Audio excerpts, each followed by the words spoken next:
Uh, am I introducing this as myself? I feel like it's your stream. I shouldn't really introduce as I normally. Hello, everybody. Glass Half Dead here. How's it going? I'm here with two other lovely Kill Team players. To my left, depending on whether or not I've mirrored this when I edit it, I've got Alex or Al from Kill Team Academy. We are currently streaming live on Twitch, which is super exciting, I'm sure. And then all the way the other end of my screen, we have Elliot, who doesn't have any social media for me to plug, but I'm sure he's a great guy anyway. Do you want to say Definitely. hello, guys? How's it going? So we were the tournament organizers for the Las Vegas Open Kill Team tournament, I guess, is the reason that we're chatting today. And Yes, that's why both we're Kill here. Team enthusiasts. Enthusiasts. Yeah, That's it what was we are. it was really fun. So before we jump into that, just a little intro, I guess. For anybody that can't guess from the name of either this stream or of whatever I've titled this video, we are here to talk about competitive kill team in all of its aspects, because of course Arena has just released, and also LVO has been the first big tournament since Arena released, but also in I think 5 months. So the game has had a bit of a chance to develop, to mature. We've seen how it plays out. Metas have grown, and then Kill Team Arena kind of might change those. But fun for me, there are two people that actually went to LVO and not just went to it, but as Elliot pointed out, were tournament organizers for it. So, guys, I'm really just kind of throwing it over to you now, while I make some tea or something. Um, how was LVO? It was amazing. I think Elliot's been to a few of these before, but I that was the first large event that I'd been to, and I flew down from the east coast of Canada to be there, and it was just absolutely amazing. I think there were about 3,000 total people there, running all the various games and events. Obviously, the regular 40K event was huge, and before the Kill Team event on Sunday, there were sort of two or 3 days before that where we sort of were just around helping out and helping the Frontline Gaming guys sort of run the different aspects of the event, and that was just super fun. And For anyone that's not aware, who are the Frontline Gaming guys? Like, well, what do they do? they're the company that runs the ITC and the LVO and the Bay Area Open. They're out of San Diego, and frontlinegaming.org is their website, and they are sort of at the forefront of competitive 40K in general, and other games in the world, basically. Sure. So if you're not lucky enough to be in England near Warhammer World, where obviously Games Workshop runs their own events, basically you play Frontline Gaming competitively, system competitively, right? Right, exactly. Awesome. Yeah, so it's a tournament circuit that they've run. It grew from popularity on the West Coast from California to be the dominant tournament circuit in the United States. And from what I understand, it's expanding now. There's events all over the world, more and more in the UK and in Europe as well. So it's growing to be the sort of the main format, and you don't necessarily have to use their missions. I think that's where they really came through in 7th edition, as they standardized like a mission packet. But really, any event you get your results to their standings for points, essentially. So if you want to use the Games Workshop missions, the ITC, your own homebrewed ones. So I think we're in a position now where they're going to roll that out for Kill Team too, so people will be able to compete worldwide in Kill Team, and it'll be the same format where you'll be able to use the arena missions, the Games Workshop book missions. I think, Alex, do you want to talk about the ITC? I think Alex has been working on maybe an ITC mission packet too, possibly. it's kind of all up in the air right now, really. Have you, Alex? Yes, it's sort of still in flux right now. Trying to figure out the best way to go about it. And the Frontline Gaming guys have been crazy busy since they got back from LVO, and so that whole world of Kill Team, I think, is sort of on the burner right now. Okay, fair. We'll skip to that before we until we have a bit more solid information then. Right, exactly. How was attendance for Kill Team in LVO? Because you've already told me, but I want you to say it again for the audience. There were, I think, correct me if I'm wrong, Elliot. I think over 60 people registered for it, and then we had a bit of Las Vegas attrition the night before, and so I think we ended up having around 40 people for the actual event itself.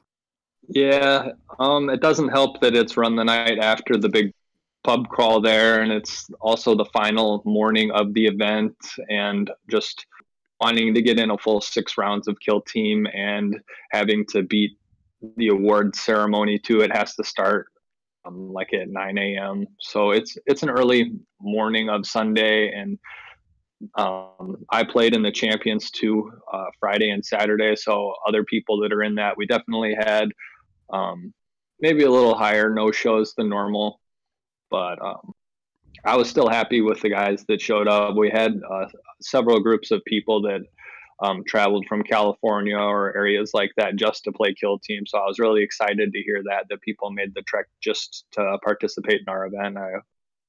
That was really nice. So. Oh yeah, that's awesome. Yeah, it was great. It almost was. It took a very low amount of interaction from us in terms of the players that came. Sort of just knew what they were doing and had their games and had fun, and there was a very minimal amount of judge calls and things like that, and that just made it better for everyone. Well, were there any rules calls you had to make? Because those are always interesting for a channel that sometimes talks about rules. Yeah, you would think so at an event like that, but it was basically none. I mean, there were a couple of it was crazy. I was actually quite surprised. I was assuming there would be people constantly asking, "Oh, can I see this guy? Do I have line of sight? Is he obscured?" But it didn't come up. Okay, fair enough.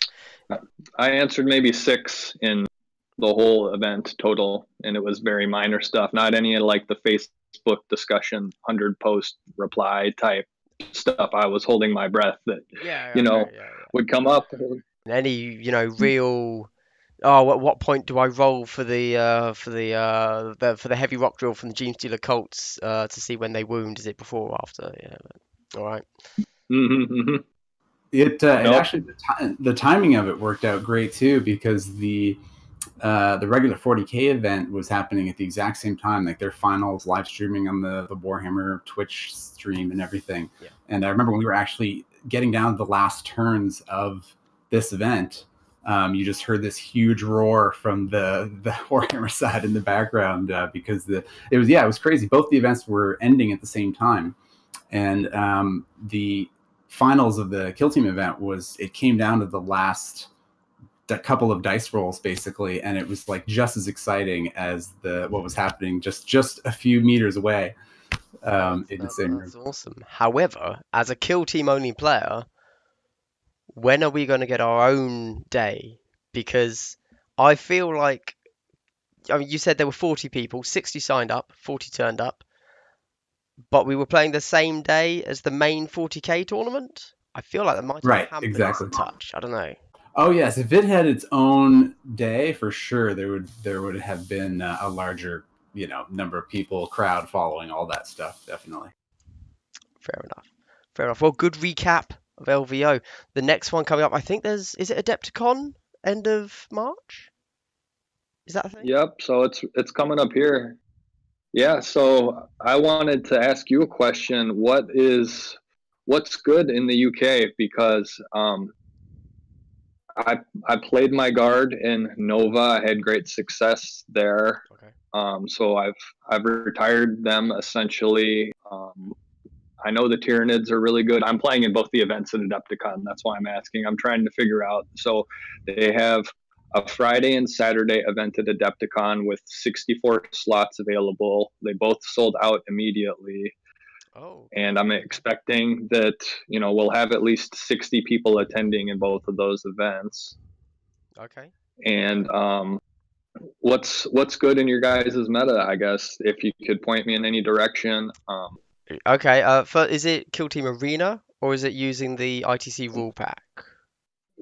So they put out, it's like the Warhammer World and Okay. Nova pack, Yeah. but they updated it with the arena secondaries. Is that right, Alex? They Okay. ported them over.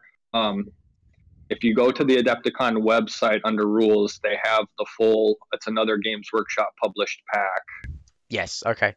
I Yes. didn't look into the secondary objectives specifically, but everything about that pack looks like it's just the same as the Annihilation Kill Team rule pack. Yep. I'm pretty sure it's just that pack, and all they did was take away the terrain backgrounds from each of the maps, and so that every mission and where the objectives are and everything is identical to that, except for the way that the terrain works. I think they have a special rule where the players actually set up their own terrain, and they sort of take turns putting pieces of terrain down and things like that.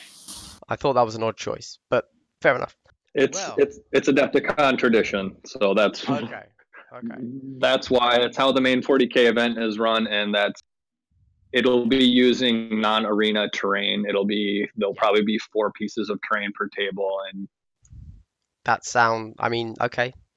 4 big pieces, I hope, but all right. we'll see.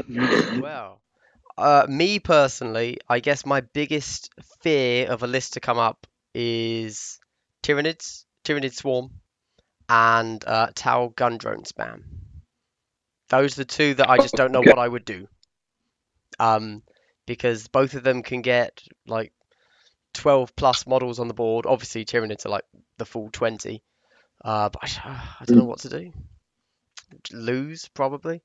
I think a lot of it would probably come down to which secondary objectives are available to both teams, because there are secondary objectives that actually are very good for teams that just want to take as many models as possible out of action, and then because in the Nova and Warhammer World packs, each mission sort of has the very specific 6 or 7 secondary objectives that you can choose from. I think specifically against the Swarm Horde teams, it could come down to those secondary objectives, because the Swarm team can very easily get the primary objectives by just holding the various objective points. But I think it is generally possible to sort of catch up by causing them to take break tests and getting those consistent secondary objectives from taking them out of action. But obviously, Tyranids have not Shroud of the Warp, Synaptic Thingamabob, whatever that's called, which makes them immune to psychology, effectively. I was you would take that warrior out of action like the Eldar player did in the first turn in the final. I've got to admit, when I heard that happened, I was genuinely then confused about how the Tyranids still won, because I thought, oh well, if you get rid of that, they just break, surely. Apparently not. Yeah, I think it turned out that he was just like 1 or 2 models short of causing him to take a break test by the end of the game. Okay, which is very impressive. Who thought the Eldar were going to be up on the top tables? But yeah, that was pretty great. He was a really good player. They both sort of really knew what they were doing and had a plan, sort of going into both the games. So the way he won was being good at the game. I don't have that. Do you have any other tips for me there? Sorry? Let's move on. Not going to explain a joke. That's classic faux pas. Okay, so let's go. So Kill Team Arena, as it currently stands, I assume that you have both played just the standard out of the box Kill Team Arena. Yes, I've played it a few times at LVO leading up to the Kill Team tournament. I was actually sort of running a little side table showing people that walked by how to play Arena, and I had a few people actually get to try it. Actually, a couple of guys that were in the Kill Team tournament who were there days before were able to actually practice doing some Arena. And it's interesting. Every single Arena game that I've seen played, the first turn and a half, there's almost no sort of action or dice rolling. It's just moving around, opening doors, and then sort of the last couple of turns are frantically trying to, take things out of action or take objectives and things like that. Sure. Yeah, yeah. I sorry, and Elliot, you've played as well, I assume. A little bit. I was there when Alex was running some of the stuff, and we did break it out at the local store here recently since I've been back. I did look at the secondaries very closely because they are what's going to be used at Adepticon. They Okay. Yeah. they did update those, so it's going to be a big consideration when preparing for that event. Definitely, it's so I talked to Mike Brandt. He's one of the play testers from the Northern Virginia area, and he said that originally when they released the secondaries, that only like half of them had been play tested for like the Nova and Warhammer World packet, and that they saved the other half of them essentially for the Kill Team Arena release, and that Okay. that half of the original ones were sort of made up on the spot at the last minute is what he had told me. So I think that now that the arena is out, um, it's sort of like the full set as it was intended by the playtesting group. So I'm really interested to see how that will affect the meta and the tournament placings and stuff like that, and to play them too, heavily What's that? as Games well. Workshop only releasing half a rule set. I'm shocked. Who would have guessed? Uh, so the whole point of us being here, guys, is to kind of just discuss Kill Team as a competitive game. What do we think of it? What do you guys think of it? Obviously, you've just both been TOs for LVO. Where do you think it sits? Is it in a good place? I would say that it is definitely a great competitive game in the sense that you can go into the nuances of moving every single model. It's very, very well balanced at the moment, I think, especially from everything I've seen in terms of the different teams and how they perform in the different tournaments. And what was I going to say? Elliot, take over. Jump in.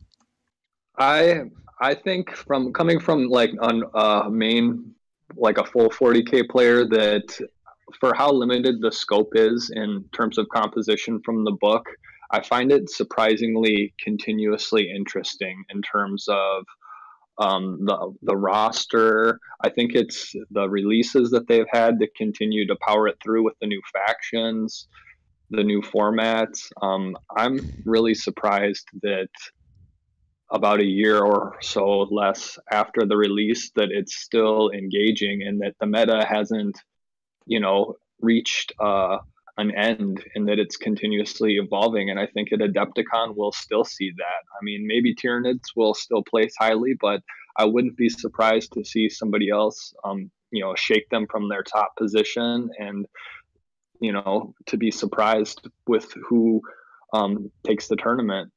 Yeah. I guess, yeah. I guess one thing that I was going to add is, I guess, a little bit maybe of a criticism of Kill Team in the sense that, and I know this is all part of their plan of releases and everything, but I feel like there definitely could be a little more variety in terms of elites and units that are available to the different teams and things, without necessarily breaking the balance of it, kind of like Commanders did a little bit.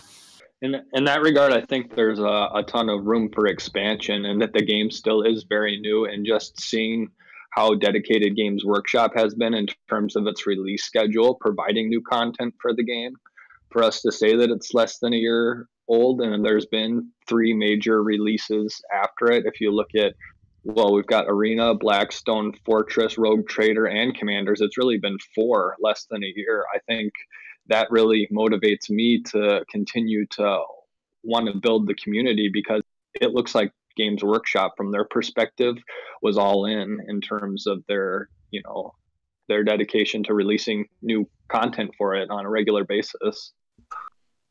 I mean, if you're gonna bring it up, I'm gonna have to counter you there, because I'm a dick.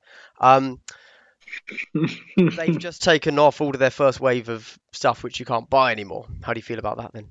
No, we're talking about competitive. Ignore that question.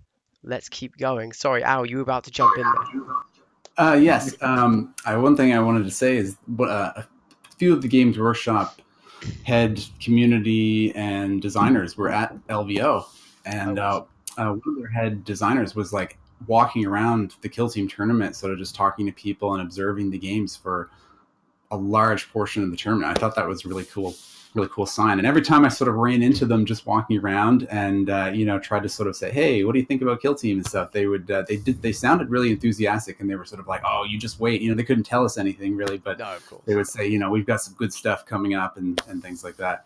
It's great. Yeah, when I saw them at Warhammer World, similar experience. Say what you will about Games Workshop, their staff love what they do, and it really comes across anytime you meet them.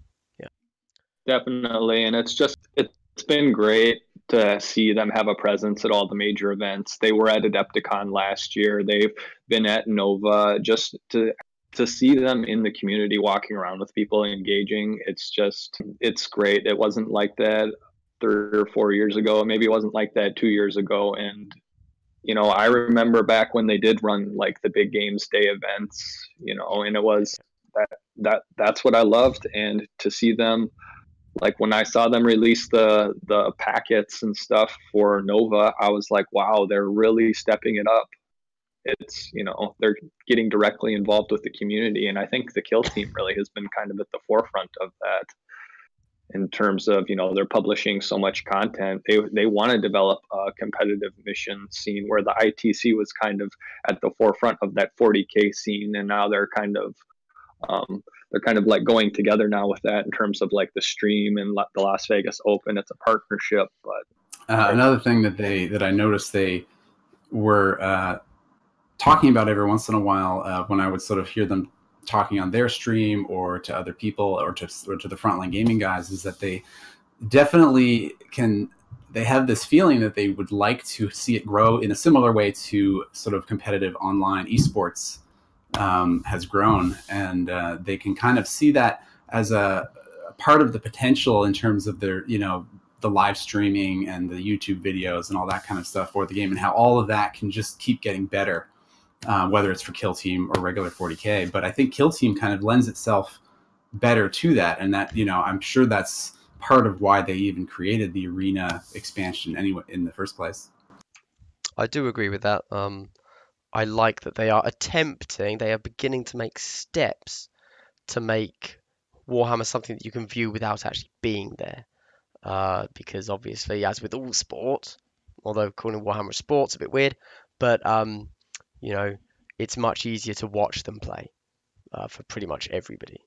I don't know about you guys, but I have attempted to start a 40k army many times and failed. Usually right after buying and spending all the money, then I just stop. So I don't think Games Workshop cares that much about that. But yeah. So no, everyone buys miniatures and then immediately paints them all. Oh, and you just have an army good to go. It's so easy. Okay, yeah. Clearly, you live in Narnia. Okay, so the general thoughts there, guys, were you like Kill Team as a competitive game, but you're looking for a little bit more variety. Was that the general consensus?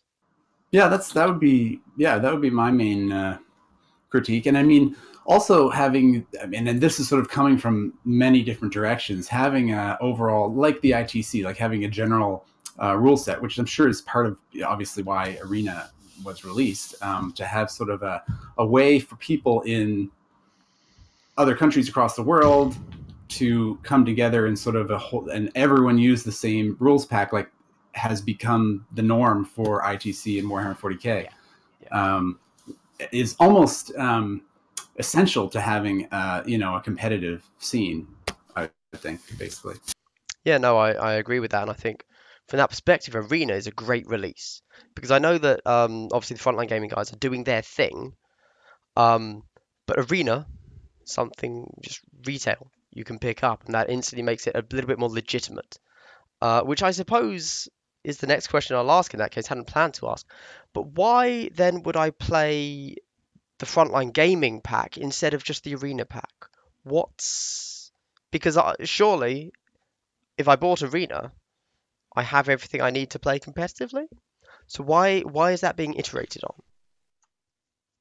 on? So for me, it's not really a question of the pack, I guess, as much as I prefer playing with the terrain, and I think that the arena is superior in that you can buy it, like you said, you can have it, you can run a tournament, you can say, hey, all you need to bring is your arena box set, so everybody has terrain immediately for it. They bring their kill team. You can run an event of an unlimited number of players right out the box if they bring their own box, right? There's no need to have years spent making terrain. The tournament organizer, in terms of the logistics, it's something that's instantly scalable to as much as you have space for it, and I really like that. But I love the kill team terrain that came in the original starter box too. It's just I want to play both, Right, don't get me wrong. yeah. But I bought a bunch of it and I like it. I want to do both. That's what I'm getting at. And I think that as part of what advantage does Frontline have, I'm wondering how well Games Workshop will go forward to maintain the packet, and they have updated it with the arena in terms of like the one that you see at Adepticon, because we saw some changes that needed to be made from the Nova one. I think Mike and the Nova guys were aware of that too, that there were advantages for hordes and stuff like that, definitely. Where Frontline, they update theirs on a regular basis, and if Games Workshop's going to do that too, then maybe it will go forward.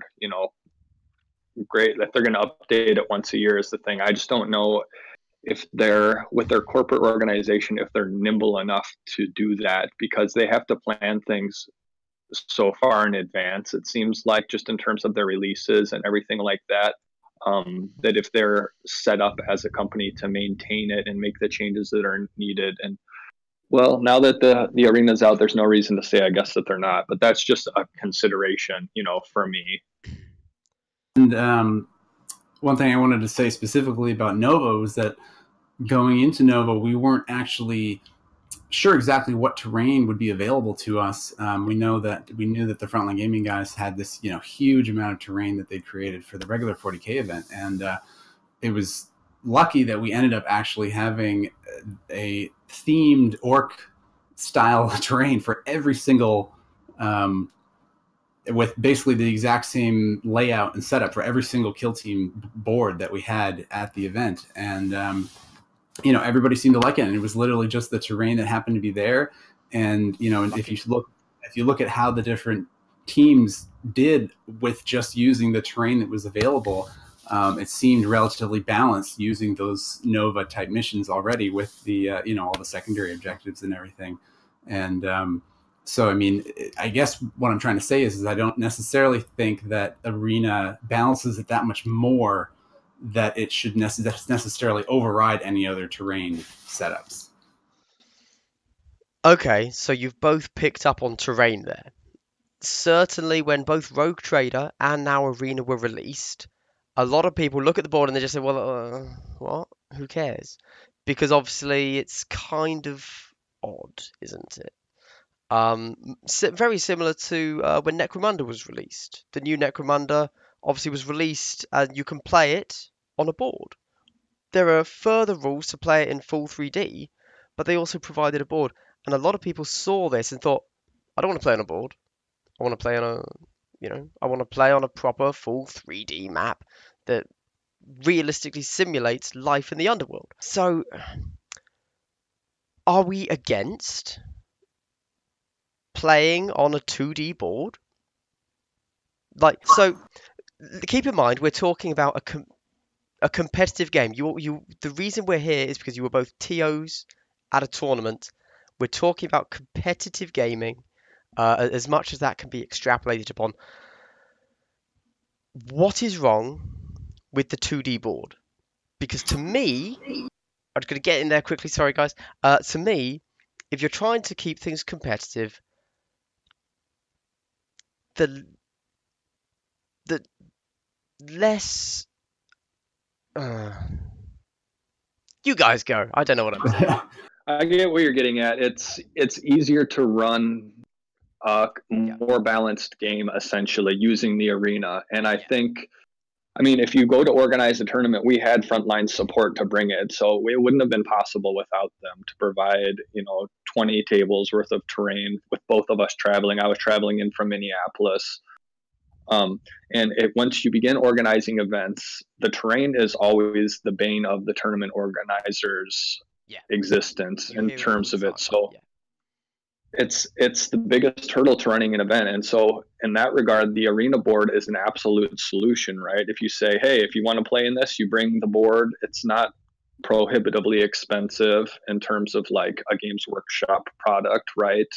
The kill teams are very reasonable, so it allows you to do that. I think the hangup is just that if you played on the other terrain, you'd maybe like to do that. But one thing at Adepticon, when you're talking about how they have like the underhive set up and they have like the whatever the full terrain, the three-dimensional terrain, they just run both events. And so that's why I don't think that one has to be like the main format. I think it depends on the tournament, it depends on what's available. There can be arena and normal terrain, and you could run it at both events too. I don't think there has to be like a division necessarily within the community, but in terms of bringing something, I can see how the arena could lead to a more competitive, quicker, I guess, if Yeah, I that mean, makes sense. specifically about arena and the rules around that type of a board style, and the ultra close confines rules and everything. The thing I found from the games that I've overseen or played myself is it kind of actually adds another layer of line of sight rules on top of the ones that are already there. And I've Yeah. often Basis, yeah.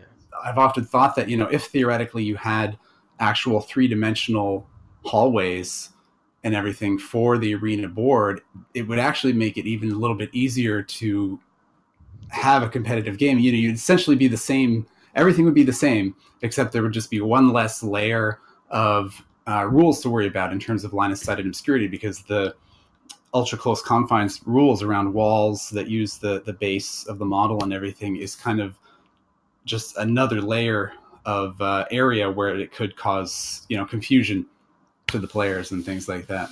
So It's not on that that, much. I'm not saying that it's super complicated, but it is a little bit. no, it's another layer. Yeah, yeah. I don't have the website up. How much are 4 tiles of Zone Mortalis and Walls going for these days?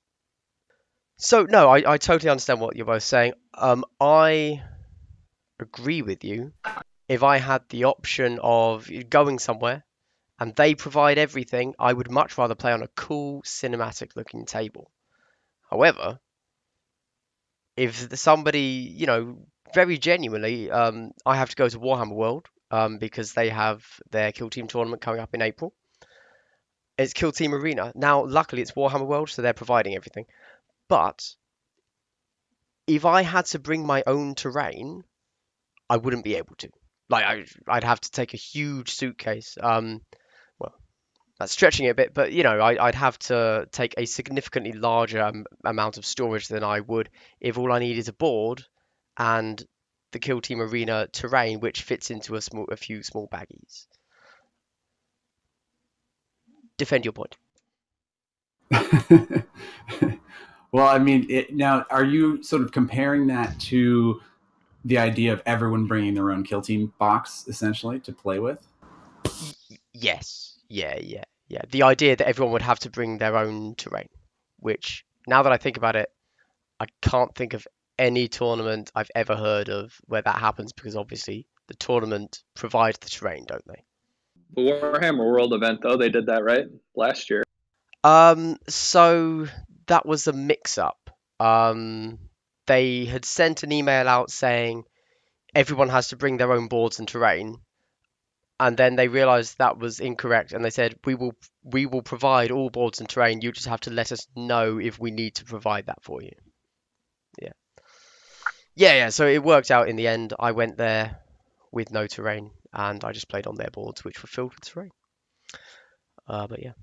Oh, I mean, we could have more events if players had their own terrain, though, right? Like if they had the Kill Team arena board, like, you know, there's stores in like around where I live where they wouldn't have enough terrain to run a full 40K event. There's maybe one or two of those in the Minneapolis area, or maybe three or something. But, you know, they could have a 30-person event if they just said, bring your Kill Team board. We're going to have an event as many people as we have space for. We have space for 60 players. If that's what, you know, it's a faster way to build the community, in my opinion. You know, I don't think it should be, you know, discounted just because most tournament organizers provide so much terrain. You know, it's very difficult and it's a huge barrier to people creating new events, definitely. And actually, in a couple of weeks locally, I'm running a Kill Team tournament here where it's actually going to be 50% arena boards and 50% other terrain. And so I think it'll actually be an interesting test to see. And they're all going to be running the exact same missions with the exact same secondary objectives. And so it'll be interesting to see if afterwards the players are like, oh, you know, I lost because I wasn't on the Kill Team map this mission, or I, you know, how they feel about combining the two types of play. And sort of see how the balance of that works out, and especially how the players actually have fun with it, and sort of see how they feel about it afterwards. Like, oh, I wish all the boards had been arena, or I wish all the boards had been some other form of terrain. And yeah, I think it'd be interesting to hear how that goes down. Yeah, no, that does sound interesting. Certainly, I think that in some bizarre sort of nirvana state, I think that is the way that Kill Team should be played. I'm about to go off on a rant. I'm going to rein it in. Do it. No. That's the end. That's the end. That's the end. We'll get to that. So, terrain's a big deal. That's what we're saying. Both in the way people view Kill Team Arena, it instantly turns some people off. They look at a flat board and say, nope, that's not the game I'm playing. And if you don't like full 3D terrain, you're probably playing the wrong game. To be honest, aren't you? I mean, that's what we do here. However, there are some people, as I suspect we might be, as we are looking at it in a competitive sense, that look at Kill Team Arena and say, they've tightened their rule set. That's how I want to play Kill Team. How do we cater to them? And when I say we, I mean not me. I have nothing to do with any of this. I'm just a guy. But you two, how do you two cater to the people that genuinely want to play as balanced a rule system as possible, and genuinely want like minimalist? When people say, oh, this is turning Kill Team into chess, they get a little bit hard at the thought of it, right? How do you cater to them and the people that want the full epic terrain? I think that's where, you know, rule sets like the ITC can make a huge difference, because you can actually make faster changes to keep it as balanced as possible. Whereas, you know, a product that Games Workshop has to plan years ahead of time can't really do that. And I think if those types of players who sort of love Arena because it looks like it's the most balanced, fair way to play the game, I think, you know, having constant little tweaks to whether it's the secondary objectives, the missions, and all that kind of stuff, to make the Kill Team missions as well as other terrain feel as, you know, as balanced. Because I think a lot of it is also perception. You know, I talked a lot about at LVO. I had a lot of really good conversations about this with the ITC and Frontline Gaming guys, and a lot of the balance in 40K and Kill Team in general, because, every single, you're not moving on squares, you're moving in millimeters and inches, and there's just so many variables that, balancing everything is literally impossible. And so a lot of it, I think, is the perception of the players feeling like it's balanced at the end of the game, that they felt like it was close or fair, or they could have done things differently to change the outcome of the game, rather than literally mathematically trying to, make it as close to chess as possible, which is obviously the most fair game that you could theoretically have. Elliot? Yeah, I like the idea of having both Kill Team Arena and regular terrain in both. I think it adds another, like, just me just thinking right now about roster design, it adds another level of immersion to it. It's even more deeply interesting to me, if that's correct grammar, but to have to balance both ways. I like that because it has me thinking about the game more, and that's probably what I like a lot about Warhammer 40K is how much time I spend thinking about it when I'm not playing it, because I spend so much time thinking about it and not as much time as I would like actually playing it. So I think that's a lot of the appeal is like thinking about your army, thinking about your projects, thinking about your combinations.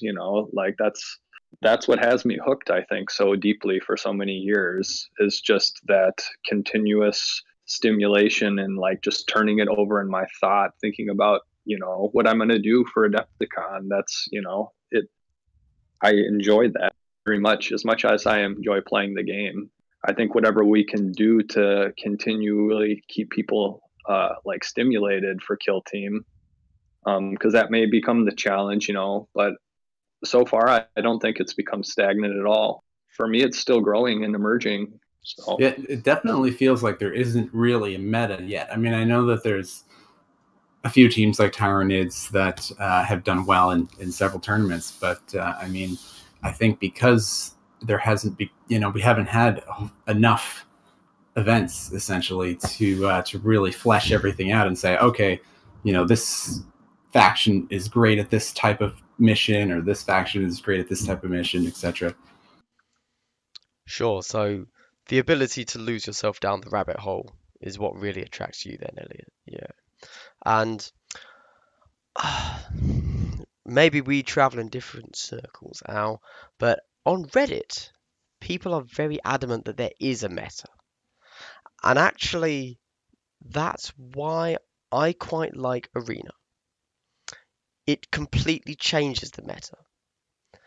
Before Arena released, Death Guard, in Reddit's opinion, as far as I look there as much as I do, that was generally considered Death Guard were the kill team. You know, they were the best. You've got your really tough Plague Marines, and then you've got your little Gribbly guys that can go and sit on objectives. You can do everything. However, Kill Team Arena, nobody's really talking about Death Guard. They're talking about basically the more models, the better. Tyranids, um, Gundrone Spam, Orcs, who everybody in regular Kill Team said were basically the worst team, along with Eldar. Suddenly in Arena, everybody's saying, "Oh, well, actually, you can get so many bodies on the board that actually, yeah, they're really powerful." I think one of the things that, in a way, kind of nerfed Death Guard in Arena is the fact that you do spend that first turn essentially moving around and opening doors, and they all move 5 inches, and Yeah, so yeah. there's that whole sort of phase of the Arena meta is definitely affected by each model's movement, and so I think that could definitely hinder them. Even if they could had 20 Poxwalkers, it would be really difficult for them to actually make their way through all of the corridors of Arena to get to all the objectives, whereas Yeah. Tyranids can just, Oh, they're fly turn through it. one. Bloody Tyranids. Overpowered. We need a nerf. Okay. Okay. So, going back quickly, Al, you said you were running a tournament that's going to be a combination of the two. Now, that to me, in my, casual player's eyes, sounds to me like the best way to play a kill team tournament. Three Yeah, we'll games see. in arena, 3 games in regular kill team, using one 20-man roster. That sounds great to me because it means that, let's say there's a swarm that dominates in arena, but well, actually, it doesn't so much matter in kill team regular, or maybe Yeah. there's an elite team, and that to me sounds good. Do you agree, Elliot? As you were mentioning, the kill team command roster side of things, obviously that means you have to build more than one list out of a single roster. Thoughts? From the tournament organizer's perspective, I think the roster is challenging. It takes time out of the game. And first round at LVO, I swear most of the players spent maybe 10 to 15 minutes. Like everybody got there, pulled out their models, sat down. We added extra time to that round actually because we were ahead of schedule. So it didn't end up impacting the game. We still had the hour and 15 minutes. But I was a little bit concerned. And then after that, everybody kind of got in step. So it definitely adds time to the game. An hour and 15 minutes sounds like a lot. And you could definitely hammer out an arena game in 40, 35 minutes if both the guys are on top of it. But so I have that concern. And at the same time, it's also hard to verify. When I played at Nova, I never once verified what my opponent was using. I don't think my opponent did the same. They took our words for it. Unless you were familiar, maybe with like that kill team, you wouldn't maybe know if they were under or over points. We didn't verify at LVO to make sure any of the players were. If the only time we would have checked is if an opponent questioned it, said, "Hey, I think this guy's over," and at what point we would have gone and verified it. So I think the possibility of bringing like a few just fixed lists, like 3 or 4, and you can just alternate them between the game, just in terms of like preventing people from having shenanigans. And granted, everybody was really great sports at our event. I didn't suspect that was going on, but at the same time, it just kind of adds a little bit of difficulty for, I think, the tournament organizer and just for the community to make sure everything is correct. I guess that's my only reservation. I do love the, all the options it gives you and the ability to tailor lists and everything that comes with it. But from the administration side, there's some considerations, I think, definitely. Sorry, just to clarify, you mean the muster phase specifically. You don't have an issue with the command roster, you have an issue with the way that you have to build a command roster to then go into the game, right? Yeah, and that basically there's no verification of that. We're in Warhammer 40K. You have the list, your opponent looks at it, other people look at it, the tournament organizers have a copy of it, where that mustered kill team only exists kind of never really anywhere written down, and just during that game. So it's hard to verify, I guess, and you're sort of assuming that people are not taking advantage of you, when you know what I mean. And I haven't seen it come up, but I wouldn't be surprised to hear of it happen at some point. Oh, knowing the nature of humans. Well, not just the nature of humans. I mean, when you've got, is it 5 minutes you have to muster? That's what it's. Yeah. 5 minutes. Yeah. So 5 minutes to build a 100-point list is not that quick. Or I mean, plus pick your secondary objectives as well in that time. That's a lot to do. So I think Games Workshop obviously assumes that you have already pre-picked what your multiple lists that you can build on. They don't actually expect anyone to properly muster. But that's written in the rules, that's what you do. So if you go there and you genuinely haven't, you're like, I'll just bring 20 guys, let's see what happens. It's like, you've got 5 minutes. Your opponent is going to be building your list for you. Yeah, exactly. Mm-hmm. Now that does bring up the other school of thought, where having pre-made lists rather than the roster could be an option. And that's actually how I'm going to do this tournament in a couple of weeks. Okay. Is that each player is actually going to have 3 pre-made rosters in the same format as a Battleforge roster, up to 20 models and all that kind of stuff. But I think it will be faster in the sense that they're just like, okay, 1, 2, 3, I'll pick this one, and then they can spend the majority of their time picking the secondary objectives for the mission. Yeah. Quick question there. Do they have to build the 3 teams from a 20-man command roster, or is it a case of just 3 teams and they Just can all be completely different? 3 separate teams that are, up to 100 points, have to follow all the Battleforge rules. It's essentially 3 kill teams that you would normally build from the one command roster. So that they're just, you can actually look at that list and see that, okay, that's the exact kill team that person played in that game. But it still gives them options. And I think even for teams like the Horde list teams, it's, they don't need any help necessarily, but it gives them a little more room to sort of have more than just that style of play. Yeah, so I think love the idea, obviously, because it just speeds everything up. And actually, that's how I play anyway, except I'm making my 3 teams out of one 20-man command roster. Yeah, I don't muster. I know what I'm taking if I go against hordes. I know what I'm taking if I go against elites. I know what I'm taking if I want to lose the game, which is what I always take. But so, as you mentioned, swarms there. Obviously, the guy that won the Tyranids 20-man swarm list, he obviously had to run his entire roster in every game because that was his list.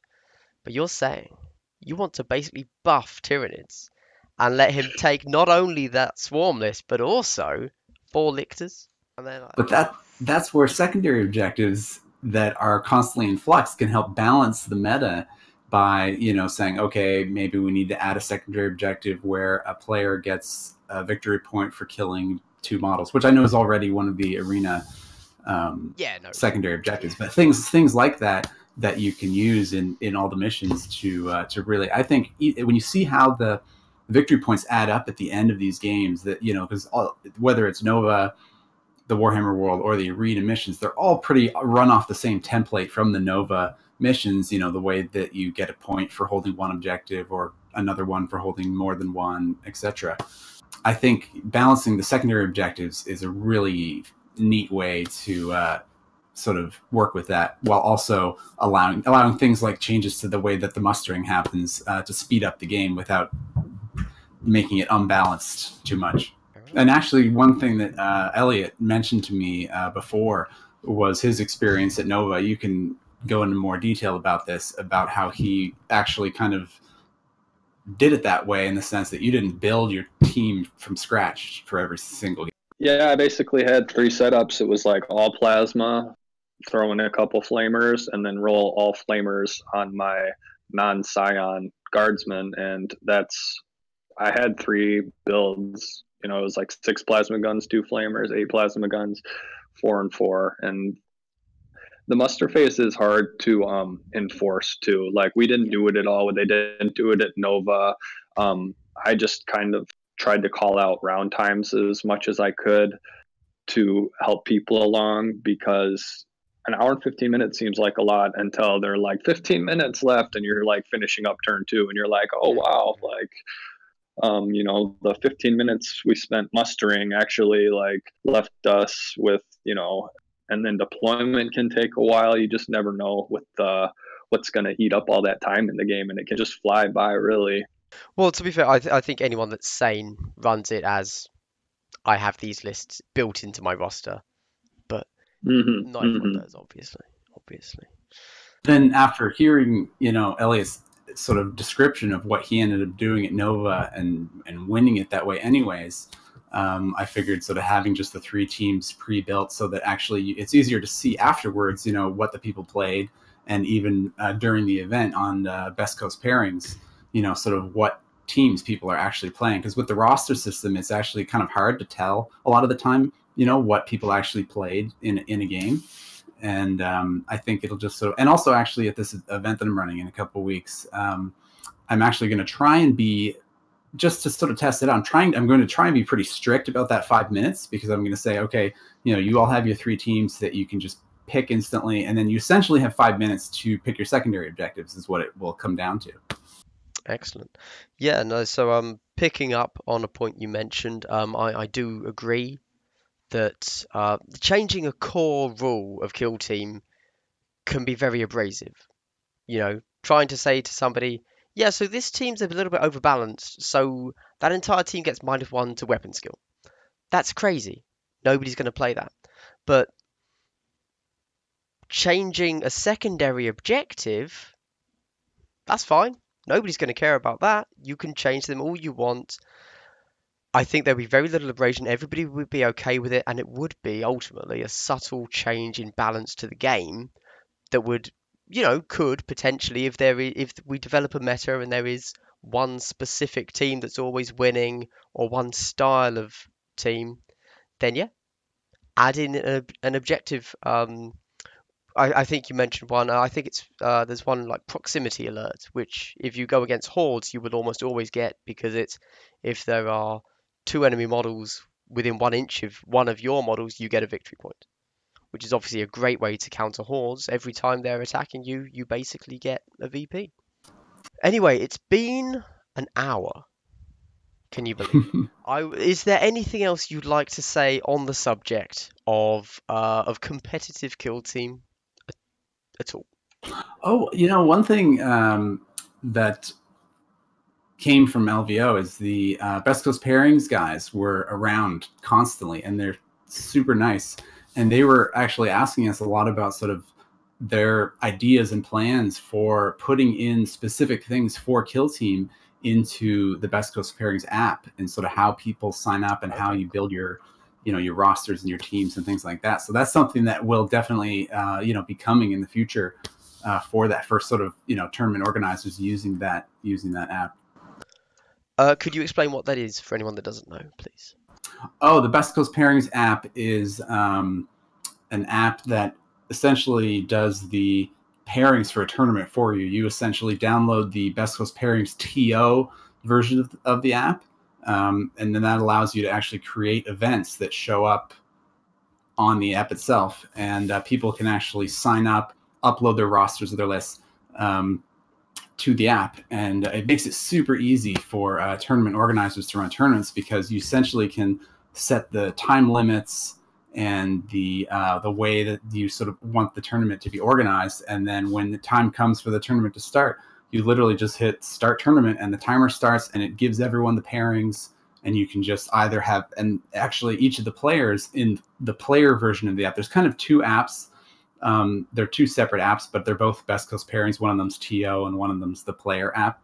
And then the players can actually see who they're playing against and at what table number they're at on the app. And it just makes it super easy. And that's what they use for, the Warhammer 40K tournament at LVO. And it's what we use as well. And it just makes it go super easy.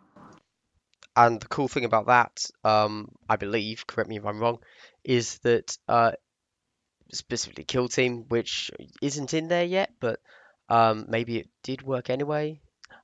You can, even if you're not there and you just want to keep up with the competitive scene, you can see what everybody's taken. You can see their lists. Is that right? Yeah, exactly. You can, and I think if you pay, they have like a monthly, yearly subscription Yeah, sure. or something like that, and that allows you to actually see the results of any and all tournaments and what lists people uploaded and all that kind of stuff forever.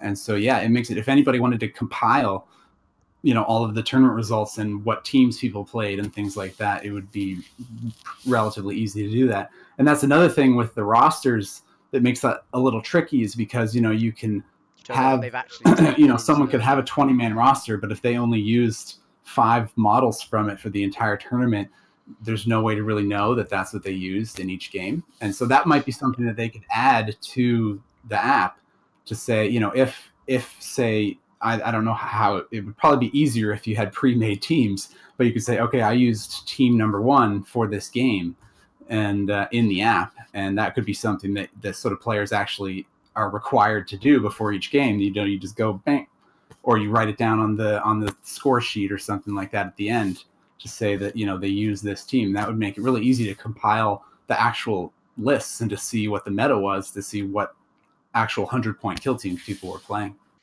Sure. Some sort of tick box, tick down all of the models you've put into round one, job done, sort of thing. Yeah, exactly. Yeah. Elliot, did you have any other final thoughts on competitive kill team? Yeah, definitely. So the BCP, the Best Coast Pairings app, is free, and it allows you to view the events and find events like within a few days of it. And then there is like Alex was saying, the subscription base. But just I wanted to let people know it's free. It's great.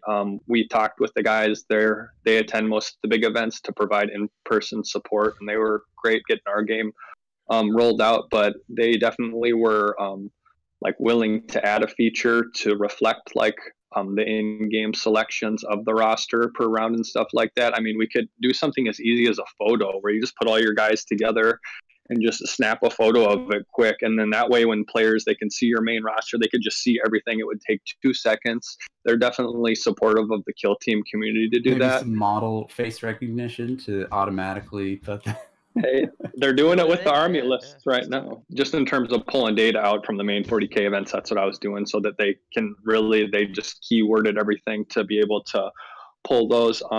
And the last thing I'd like to add is that a lot of people, when they hear about the ITC or they discuss it, they focus on the missions that are associated with it. And I would say, and this is what Reese would say, I think, too, if he were part of this discussion, is you can run any missions you want.